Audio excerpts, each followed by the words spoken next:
마태복음 24장 1절에서 14절. 예수께서 성전에서 나와서 가실 때에 제자들이 성전 건물들을 가리켜 보이려고 나오니. 우리가 살다 보면 앞으로 일이 어떻게 될까 하고 염려되고 걱정될 때가 있습니다. 그러면 그렇지만 궁금하지만 알 길이 없어서 그냥 살아갑니다. 그냥 살아가고, 또 좋을 때도 있고 나쁠 때도 있겠지.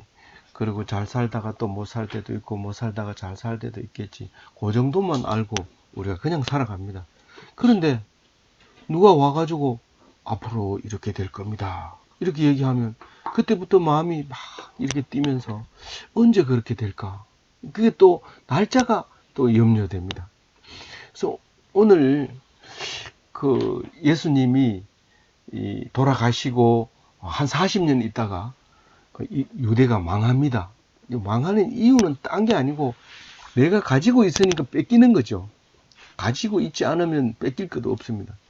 부자는 망할 게 있으니까 망하는 거죠. 40년 뒤에는 상황이 달라진다는 거죠. 근데 예수님이 30년, AD 30년, 그러니까 예수님이 날 때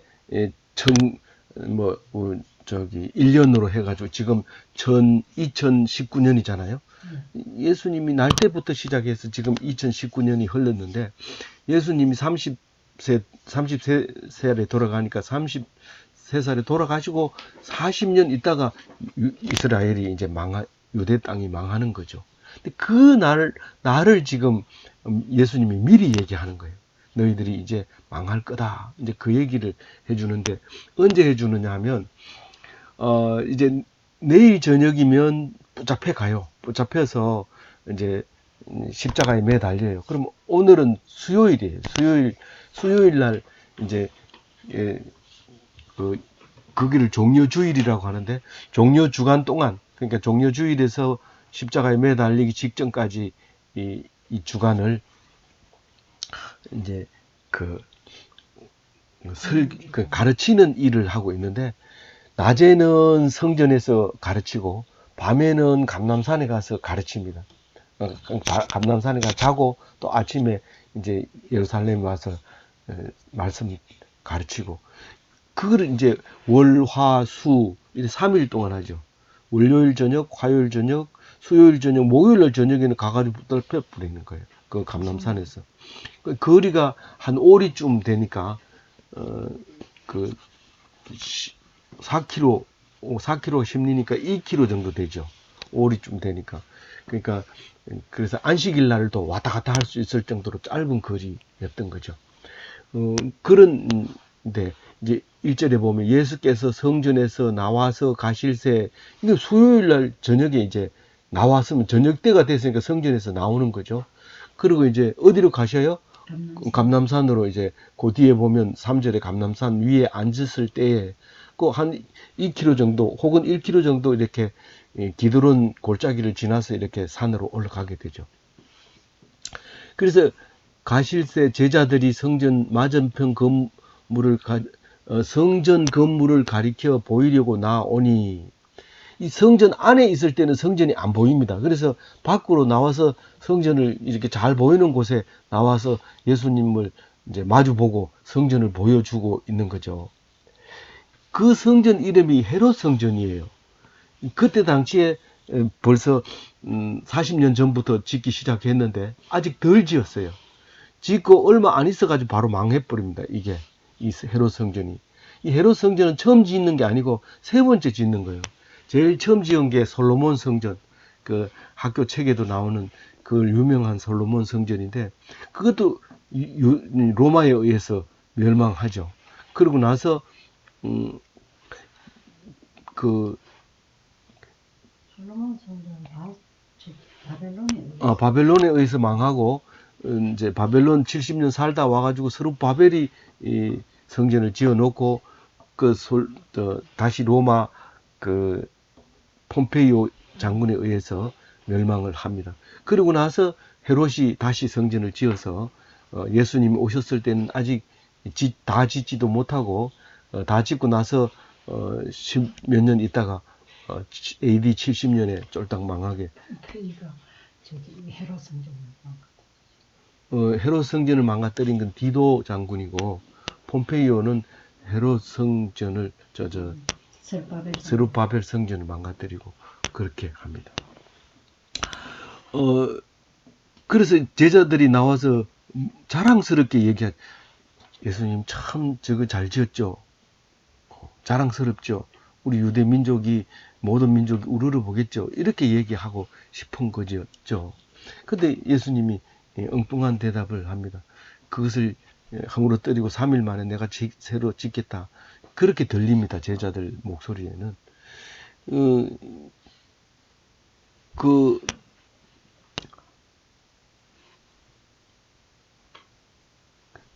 2절에 보면, 2절 같이 읽어볼게요. 대답하여 이르시되 너희가 이 모든 것을 보지 못하느냐. 내가 진실로 너희에게 이르노니 돌 하나도 돌 위에 남지 않고 다 무너뜨려지리라. 그 돌 위에 돌 하나도 안 남긴다는 것은, 로마 군대들이 와가지고 성을 무너뜨리기 시작하면 돌을 전부 검으로 싸서 이렇게 입혀놨기 때문에 그 돌을 놔둘 이유가 없어요. 그 돌을 들고 가든지 돌에 붙어 있는 검을 끌고 가든지. 그래서 돌 위에 돌 하나도 안 남기고 다 무너뜨려집니다. 근데 사실 헤롯 성전은 한 200m가 남아요. 그때 남아가지고 지금은 통곡의 벽이라고 해서 지금 가면은 그거는 남아 있어요. 남아서 거기에 유대인들이 돌을 붙들고 울고 기도하고 하는 그 통곡의 벽이 남아 있게 됩니다. 그게 얼마나 오랫동안요? 2000년 가까이 그 벽이 남아서 지금도 몇 메타가 남아 있는 거죠. 그래서 이 모든 것을 보지 못하느냐, 이 말은 니도 알고 나도 아는 이 건물을, 이거는 하나도 남기지 않고 무너뜨려지게 된다.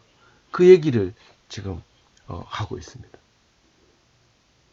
그래 해놓고 이제 감람산으로 왔죠. 한 2km, 한 오리쯤 걸어와가지고 산에 이렇게 앉아서 이제 잠만 자면 돼요. 내일 아침에 들려가서 내일 하루만 지나면 이제 예수님을 못 보게 되겠지만, 이 사람들은 아직 그건 모르는 상태이고, 그 예수께서 감람산에 앉았을 때에 3절에 그죠? 이제 자려고 앉아 있는 거예요. 앉았을 때 제자들이 와서 조용히 와서 이르되, 이제 자기 직전에 그냥 편안한 마음으로, 예수님, 우리한테 얘기해 주면 안 됩니까? 뭘? 언제 그런 일이 있습니까? 이 성이 다 무너집니까? 아직 다 짓지도 않았는데 언제 무너진다는 말씀입니까? 만약에 그날이 우리 미리 알 수 없습니까? 미리 무슨 조짐이 보일 수 있는 그런 걸 우리에게 가르쳐 주면 안 됩니까? 그렇게 얘기하는 거예요. 3절에. 주의 임하심과 세상 끝에는 무슨 징조가 있사오리까? 이 제자들이나 다른 백성도 마찬가지입니다. 세상 끝은 끝날 다 문제가 해결된다고 생각하는데, 예수님은 그런 얘기를 한 게 아닙니다. 세상 끝이 따로 있고 고난의 시작이 따로 있고 따로 있다는 두 가지 날을 얘기하는 거예요. 근데 그 제자들은 그날이 오면 망하기도 하고, 하늘 날아갈 사람은 하늘 날아가고, 땅에 묻힐 사람은 묻히고, 지옥에 갈 사람은 지옥에 가고, 이 세상에 있는 가치는 다 흩어지고 없어질 것이다. 이렇게 생각하고 있었던 거죠. 단순한 생각이죠. 그러나 예수님은 그게 아니라 고난의 시작의 날이 있고 끝날이 따로 있다고 얘기를 지금 하고 있어요. 4절 한번 읽어보면 그 말이 나와요. 4절 읽어봅니다. 예수께서 대답하여 이르시되 너희가 사람의 미혹을 받지 않도록 주의하라. 사람의 미혹을 받는 날이 그 날이라고 하는 것인데, 환란의 시작의 날이라는 겁니다.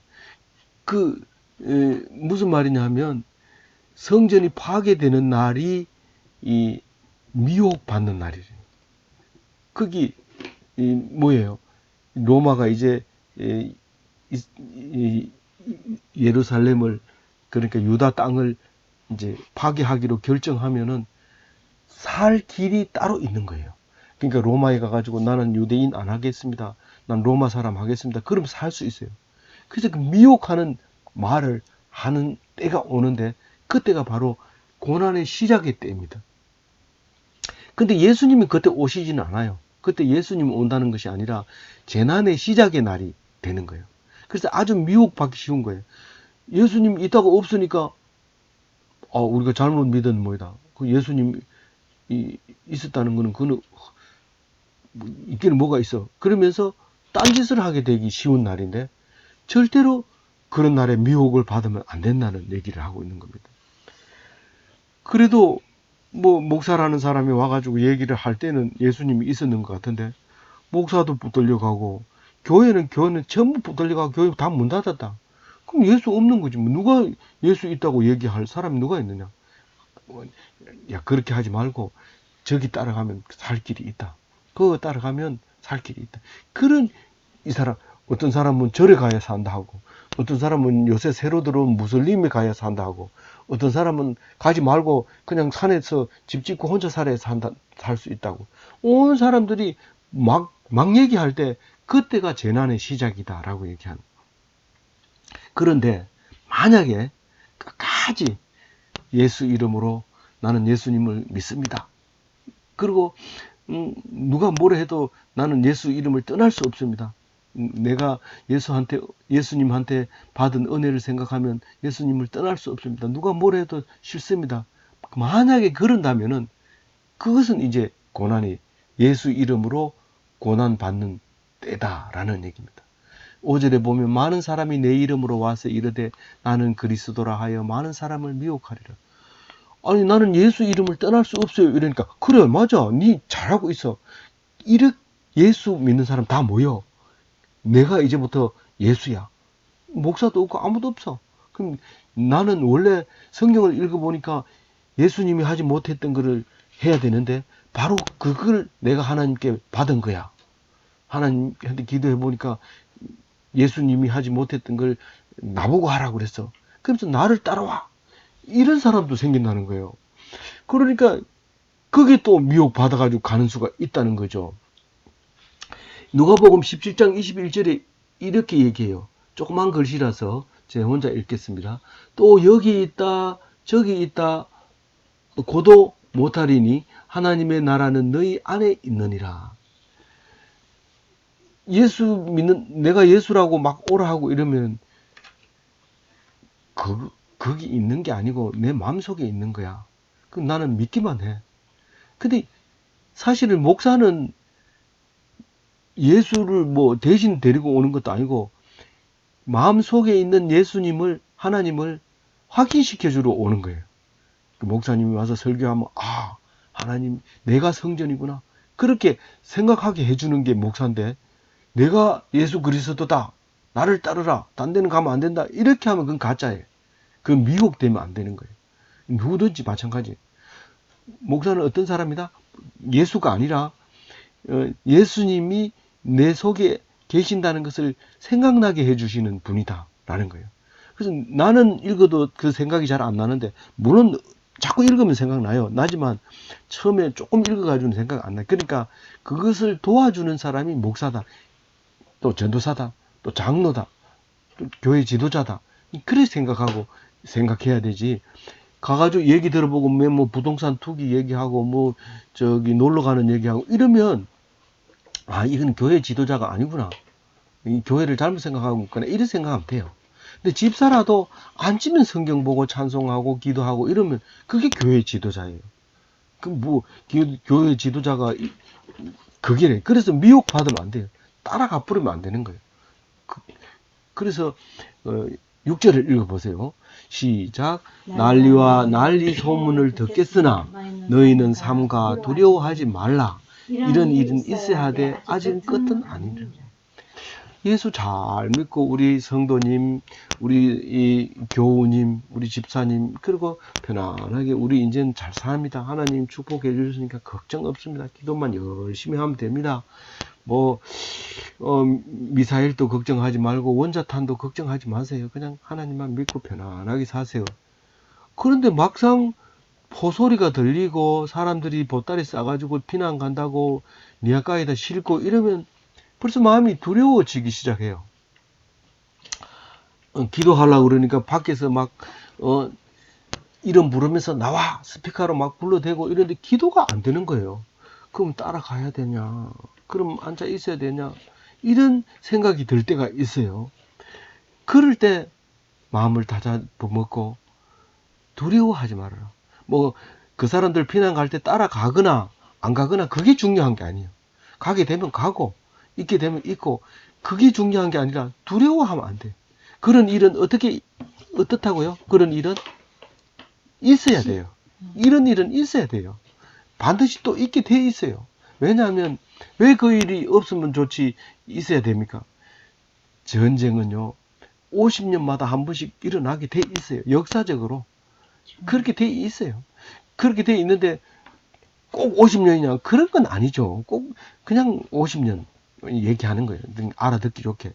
뭐 52년에 날 수도 있고 48년에 날 수도 있고 또 뭐 어떤 건 30년에 아니면 70년 만에 날 수도 있고 그렇지만 그냥 50년 일평생에 전쟁 한번 안 겪고 죽으면 그건 정말 복된 거고 대부분은 한 번 혹은 두 번의 경험을 하게 된다는 그 얘기를 하고 있는 거죠.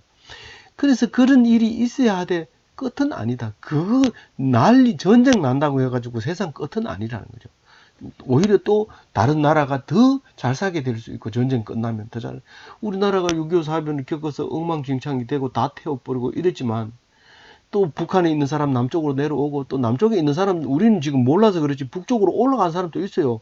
고향을 따라서 올라간 사람들은 오히려 그 사람들은 남쪽에 있던 사람이 북쪽에 와 있다고 해가지고 그것도 실향민이죠. 그러면서도 그것도 부대접 받고 있을 수도 있어요.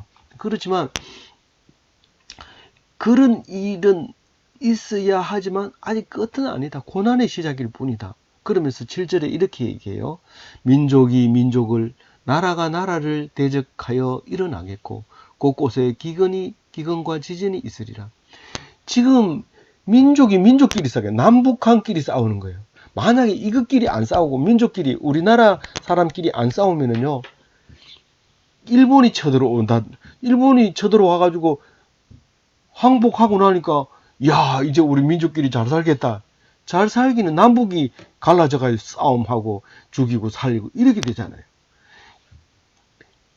만약에 우리끼리도 안 싸우고 일본도 항복하고 그러면 조용하겠지. 택도 없어요. 소련이 중국이 그냥 안 놔두고 미국이 힘 세니까 우리가 미국 밑에 들어가 있었지. 그때 힘이 약했으면 미국도 그만 우리 나눠하자 이러다가 힘이 없으니까 군대가 없으니까 그냥 물러가 소련처럼 이제 가버린 거예요.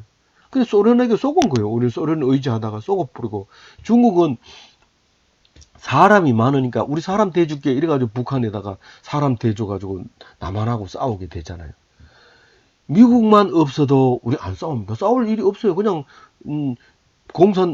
저기 뭐 쉽게 얘기하면 적화 통일이 됐죠. 적화 통일이 됐지만 우리는 뭐 적화 통일을 그 북한 사람처럼 살 수 있었던 거죠. 근데 미국 측에서 보면 적화 통일이 되는 것을 용서할 수 없는 거죠. 그러니까 우리가 교과서에 배울 때 남북이 이렇게 저 빨갱이는 빨간색인 줄 알았는데 나중에 뭐 똑같은 사람이죠. 교육 받을 때 늘 그렇게 받아온 거죠. 어쨌거나 이런 일은 반드시 있어야 될 일이다. 이건 없을 수 없는 이런 일이 있지만 그러나 아직 끝은 아니다. 그걸 교육을 잘못 받았다고 생각하고 이제는 북한하고 사이좋게 지내자. 적이 아니다. 뭐 이렇게 또 대통령이 바뀌니까 이렇게 되는데 옛날 같았으면 빨갱인데 지금은 빨갱이가 아니고 정치가 된 거예요. 그래서 이렇게 살아가는데 그럼에도 불구하고 이런 일은 있어야 된다. 이런 얘기를 합니다. 그래서 8절에 이것은 재난의 시작이다. 우린 이게 이제 기근도 있고 지진도 있고 차라리 전쟁은 낫겠다. 그렇지 않습니다. 가뭄이 들어서 굶어 보세요. 아이를 삶아 먹는 데까지 온다고 생각해 보세요. 그거는 차라리 전쟁은 상대방을 죽이고 죽기는 하죠. 죽지도 못하고 죽어가는 모습을 자식이 굶어 죽어가는 모습을 본다는 것은 오히려 전쟁보다 더 비참할 수도 있어요. 이 지진이 일어나는 뭐 편하다고 우리는 여기 안전지대 지진이 없는 안전지대입니다. 근데 일본 동경 지진 같은 거 일어나면요 그렇게 의지했던 건물들이 무너져 버리면 거기에 그 뭡니까? 그 공황 상태에 빠지면, 사람이 공황 상태에 빠지면 분별력이 없어집니다. 그래서 한국 사람은 지진 안 나는 데 사는 사람들이니까 그 사람들을 잡아가지고 그냥 우물에다 집어넣고 문 다 수장해보고, 멀쩡히 살아있는 사람 화가 나니까 일본 지진 때 그렇게 많은 사람 한국을 지탈해가지고 죽이게 되는 학살이 일어나죠. 그런 그 일이 일어날 때도 그건 고난의 시작일 뿐이죠. 재난의 시작이고 고난의 시작이고 그건 끝이 아니다. 저기 속초 불타는 거. 근데 그런 것도 이제 하나의 시작. 막상 거기 사는 사람은 이 세상이 끝난 것 같이 보여요. 그렇게 의지하던 돈 많이 들여가지고 그거 하나 펜션. 고택을 하나 지으려면은 정부에서 돈 받아낼라 해도 엄청 돈 힘들고 애쓰고 내 평생에 이거 하나 지어놓고 죽으면 좋겠다 이랬는데 그게 순식간에 사라지니까 이거는 세상이 끝나는 것처럼 보여지지만 그거는 재난의 시작일 뿐이지 끝은 아니다. 그 얘기를 하고 있습니다. 9절 같이 읽어볼게요. 그때의 사람들이 너희를 환난에 넘겨주겠으며 너희를 죽이리니 너희가 내 이름 때문에 모든 민족에게 미움을 받으리라. 참 이 말씀을 읽어보면요 가슴 찡하는 부분이 있어요. 그러니까 환난에 넘겨주겠다는 것은 공산당이 오면은 아버지를 무슨 재판? 인민재판에 넘깁니다. 그러면 아버지가 나가서 죄인 명패를 앞에 달고 나는 지주, 악덕 지주 전중함 이래가지고 나가가지고 그럼 아들이 신고해가지고 나가요. 그럼 나가면 자가 비판하라고 주면 나는 땅이 이렇게 많은데 많은 사람들에게 세경을 넘겨줄 때도 있었고 안 줄 때도 있었다. 그러면 이 사람은 어떻게 할까요? 죽여라! 그럼 죽이는 거예요. 죽창으로 죽이는 거예요. 이게 환난 날에 넘겨주는 거예요. 옛날 같으면 그 앞에서 얼굴도 못 들었던 사람들이 그 때가 난리 때가 되면 그런 일이 생기고 너희를 죽이고 그런다. 근데 예수 믿는 사람은 그렇게 안 하거든요. 넘겨주지도 않을 뿐 아니라 그 앞에 나가서도 나는 너희들한테 죄 지은 거 없다. 나는 하나님 앞에 죄 지었다. 하나님은 나를 용서해준다. 난 죄를 지었기 때문에 고백하면 하나님이 용서해준다 하셨고 나는 죄가 없다. 너희들이 나를 정죄할 이유가 없다. 그렇게 하면 미워요. 얼마나 미웠냐 하면요. 근데 그게 힘이 있으면서 그런 얘기하면 사람들이 겁을 내는데 아무 힘도 없는 게 잘못했다 소리도 안 하고 뻔뻔스럽게 재산도 많이 모아다 놓고 내놓는다 소리도 안 하고 저렇게 하면 미워지는 거예요. 그래서 법으로 재산을 다 압류합니다. 예, 다 압류하고 그리고 법을 아예 예수 믿는 사람은 아예 그만 그 재산을 가지지 못하도록 법을 만들어 가지고 박해를 합니다.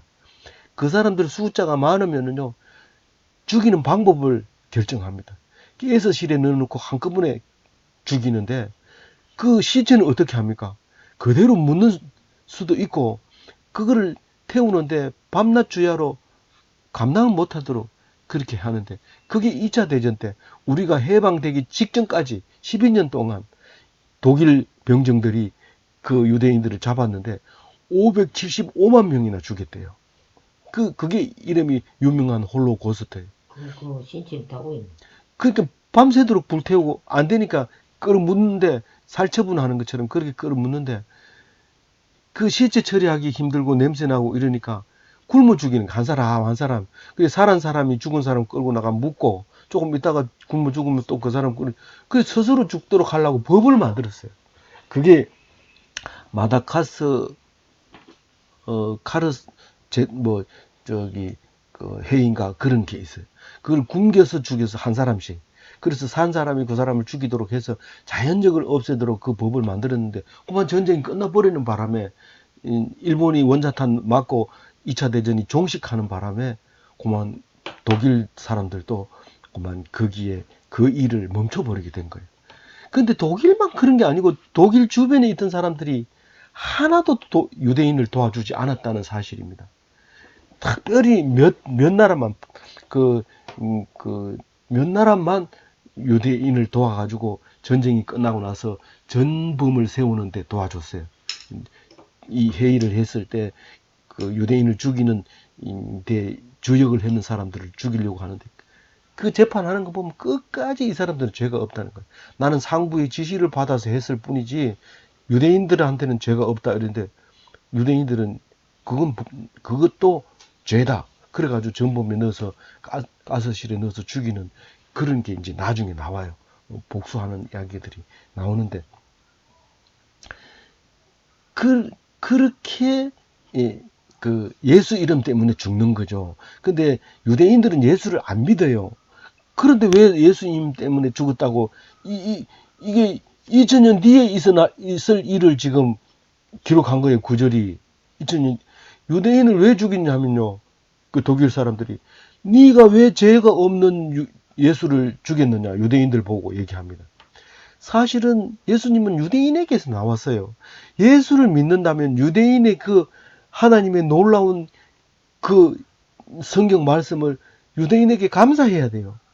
그렇다고 해서 우리 보고 우리가 유대인에게 감사하라는 뜻이 아니라 그 유대인의 놀라운 성경책을 우리에게 선물했는 걸 생각하면 감사해야 돼요. 다만 유대인이 예수를 안 믿는다는 것, 성경대로 오신 분이라는 것을 믿지 않는다는 것과 우리가 다른 거지.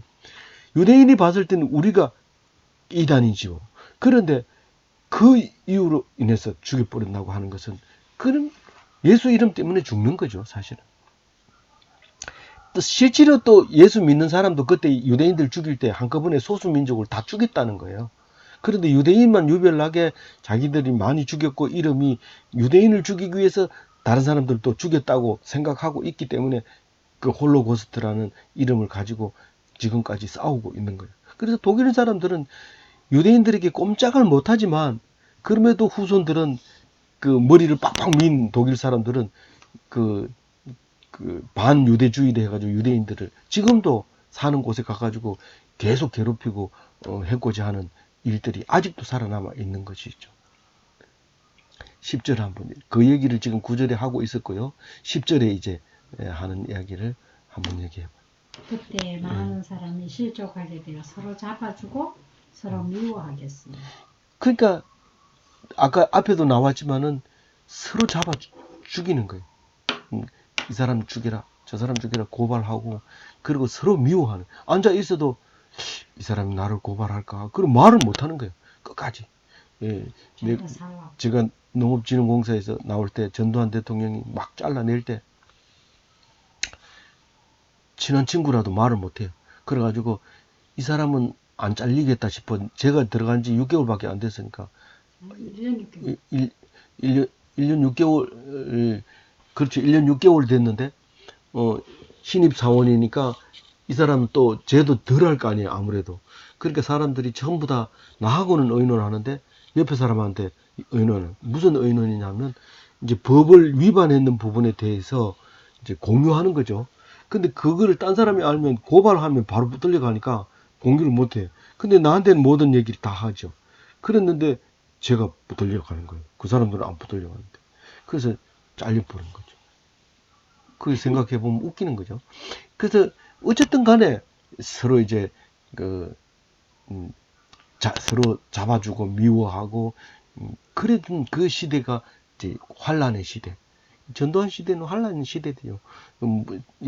전라도 사람은 극도로 환란을 당했던 거고 경상도 사람도 여전히 그 불똥이 튀어서 환란을 당하고 광산으로 탄광으로 쫓겨가는 그런 신세가 되었는데 그것을 그냥 좋게 생각하고 감사하고 생각하니까 그렇지. 만약에 그거를 힘들게 생각하면 그것도 또한 우리는 나쁘다고 얘기할 수도 있는 그런 사건들이었던 것이죠. 우리는 예수 믿는 사람은 그런 일이 없을 수 없다 이렇게 하면서 하나님이 주신 거다 하면서 감사하면서 그렇게 살아왔던 것이 은혜가 되고 그 일을 통해서 오히려 우리에게 또 보상을 해주는 사건들이 또 생겼습니다. 그래서 11절에 보면 거짓 선지자가 많이 일어나 많은 사람을 미혹하겠으며 이 사랑이 없어서 그렇게 되는 거예요. 거짓 선지자가 많이 일어나는 거예요. 사랑이 있으면 그런 거 없습니다. 많은 사람을 미혹하게 되고 불법이 성행하게 되고 사랑이 식어지는 거예요. 그러니까 그럴 때 어떻게 하면 13절 읽어볼게요. 끝까지 견디는 자는 구원을 얻으리라. 네, 어떻게 끝까지 견뎌야 돼요? 예수님을 생각하면서 끝까지 견디는 사람. 이 예수님 없이 끝까지 기다리는 건 아니에요. 이건 지금 예수 이름으로 말미암아 이렇게 된다는 거예요. 그러니까 예수님 이름으로 말미암아 끝까지 견디는 사람은 영생을 얻을 수 있는 거예요. 죽지 않는 삶을 얻을 수 있는 거예요. 그러면 예수님의 임재의 날을 볼 수 있는 날이에요. 그 사람은 예수님이 오시는 날을 볼 수 있는 날인데 그게 끝날이 되는 거예요. 마지막 끝날, 세상 끝날 읽어봅니다. 14절 같이 읽어봅니다. 이 천국 복음이 모든 민족에게 증언되기 위하여 온 세상이 전파되리니 그제야 끝이 오리라. 아하, 이게 무슨 소리냐 하면요. 기독교인은 끝이 없어요. 죽질 않아요. 근데 믿지 않는 사람은 멸망의 날이 오는 거예요. 그게 세상 끝이에요. 믿는 사람은 죽지 않는 거기 때문에 세상 끝이 언제입니까? 물으면 예수님은 환란의 날은 있어도 세상이 끝날은 없다고 얘기를 해요. 근데 세상 끝난다. 이러니까 사이비가 끝난다 하니까 그럼 어떻게 했냐? 소 팔고 다 팔고 먹을 거 다 먹고 그럼 어디 와서 기다려라. 몇 시까지. 그때는 하늘에서 너희들을 데리고 갈 테니까 높은 산에 잘 보이는 곳에 올라가 앉아 있어라. 소 팔고 다 잡아먹고 그 시간에 산꼭대기에 올라가서 시간을 보면서 이렇게 앉아 있는 거예요. 예수 믿는 그거는 그렇게 안 온다는 끝날이 없다는 거예요. 그러니까 예수님이 임재하는 날이 오리라 했는데 사실은 마음속에 있다고 다른 성경에서는 그래 얘기하잖아요. 끝이 없어요. 근데 언제 끝이냐고 자꾸 물으니까 예수님의 이름이 온 민족에게 전파돼 가지고 복음이 다 그리스도의 계절이 오면 그게 끝이라는 거예요. 그러니까 요한계시록을 보면 그 수가 찰 때까지 예수 믿는 사람이 차가지고 순교하는 사람의 수가 찰 때까지 예수님은 하나님 우편에 앉아 계시고 있다가 수가 딱 차면 하늘에서 내려와서 우리가 올라가서 만나서 이 땅을 하나님께 바치고 천국 삶만 살게 된다는 거예요. 예수 믿는 사람은 끝날이 언제냐 망하는 날이 언제냐 물으면 우리에게는 없고 안 믿는 사람에게는 분명히 있는데 그날이 그날이다. 지구의 종말일 수 있고 개인적인 종말일 수 있고 죽는 날이 종말일 수도 있고 그런데 어떤 사람은 살아 있으면서 종말을 당한다. 그게 극도로 고난을 받는 날, 그날이 종말이다. 그래서 믿는 사람으로서 종말이 없는 그래서 복된 삶을 사시는 기독교인이 다 되시기 바랍니다. 네.